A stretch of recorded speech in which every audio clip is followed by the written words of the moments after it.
Former right-wing Liberal National Party Senator Gerard Rennick quit the Liberal National Party in 2024, founded the People's First Party, and is Senator for Queensland, has been ever since. He's running for election in the federal election this year. He's not an uneducated man. He has a Bachelor of Commerce, he's got a Master's degree in taxation law, and he's got a Master's degree in applied finance. But he has no understanding of science. He seems to me to have no better than a high school education or a high school understanding of science. He particularly denies climate science, and he thinks that the Bureau of Meteorology is part of a global conspiracy, and he shares misinformation from conspiracy websites such as World Net Daily. Recently, in the newsletter, he said that immigrants are a greater threat to the economy and the environment than climate change. So I wrote to him asking him why he was saying that. I explained that the history of Australia since 1788 is one of immigration, that immigrants have enriched the country economically and culturally. We're a diverse nation, and it's due to that diversity that Australia is a truly great nation. I'm a proud immigrant. My wife is a proud immigrant, and Senator Rennick is a descendant of proud immigrants. There isn't a single person here in Australia today who is not Indigenous, who is not either an immigrant or a descendant of immigrants.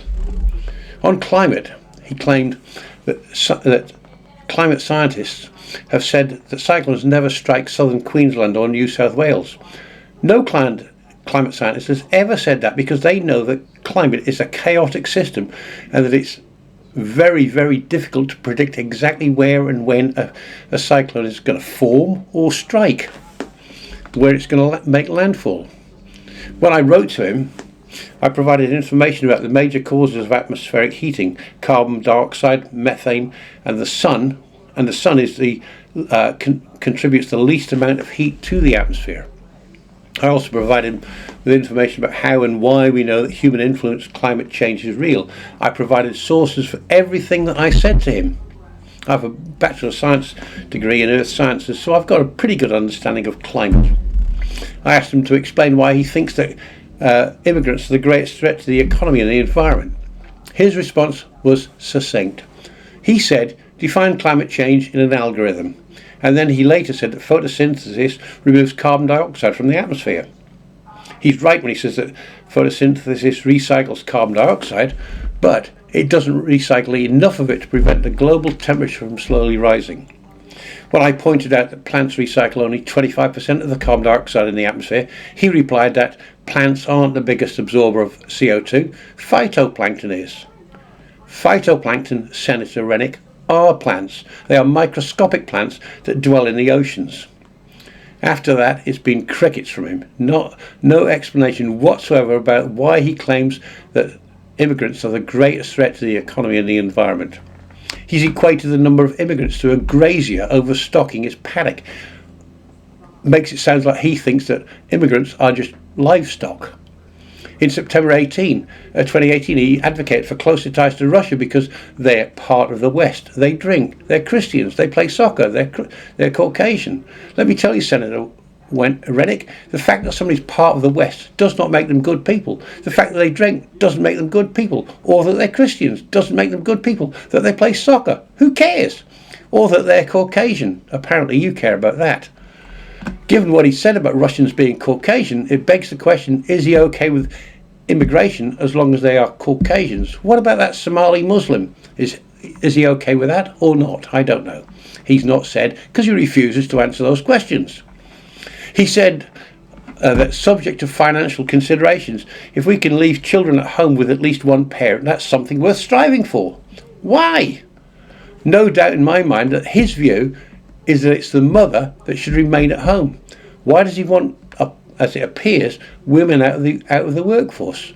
My view is that if she's got the right qualifications, if my wife had better qualifications than me, could earn more than me, I'd stay at home and look after the kids.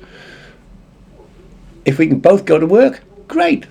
We could use use the childcare system for it, to look after the kids while we both went out. What's his problem? I don't understand, because he won't answer the questions. He suggested that early childhood education is not the best way to invest in our future. Doesn't he think that an educated population is good for the national economy? You've got to start the education at some time. What's wrong with starting when they're 4 years old? I don't understand where he's coming from, because he doesn't answer the questions. He does have some positions with which I agree. For example, he says that the federal government should own all the infrastructure of things such as ports and dams and power generation. I agree with that, because there's no way, in my view, that, say, AGL should exist and make profit out of charging us to provide electricity. It's an essential utility. It should be owned by the government. He also advocates for improving maternal health outcomes. That I 100% agree with.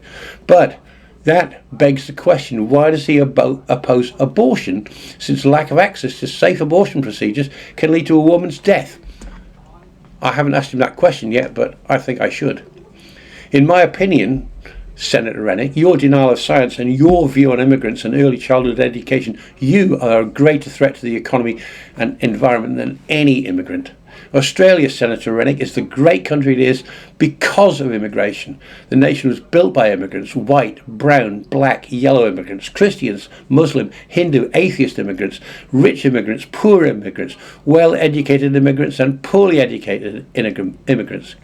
I have no doubt that some immigrants are criminals, but the vast majority of immigrants enrich this country in every way possible.